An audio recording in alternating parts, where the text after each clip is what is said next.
বামদল ও সংগঠনগুলোর সমন্বয়ে গঠিত সাম্রাজ্যবাদ বিরোধী দেশপ্রেমিক জনগণের ব্যানারে শুক্রবার ঢাকা থেকে শুরু হওয়া রোড মার্চ শনিবার বিকেল ৩টায় পৌঁছায় চট্টগ্রামে। পরে নগরীর বারেক বিল্ডিং মোড় থেকে স্লোগানে বন্দর ভবনে পৌঁছায় রোড মার্চটি।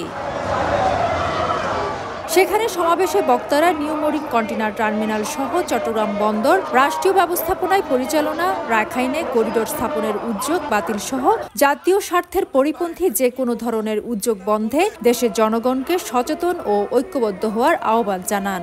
আমরা বন্দর লিজ দেব না, লক্ষ্য দুর্নীতিমুক্তভাবে রাষ্ট্রীয় মালিকানায় চট্টগ্রাম বন্দর কর্তৃপক্ষকে দিয়ে পরিচালনা করব।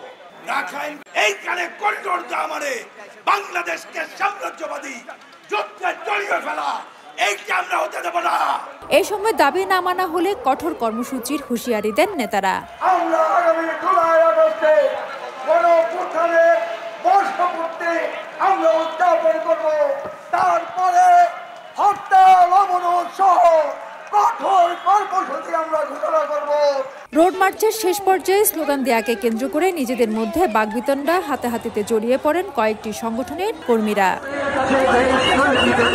ফেরদৌস লিপি, সময় সংবাদ, চট্টগ্রাম।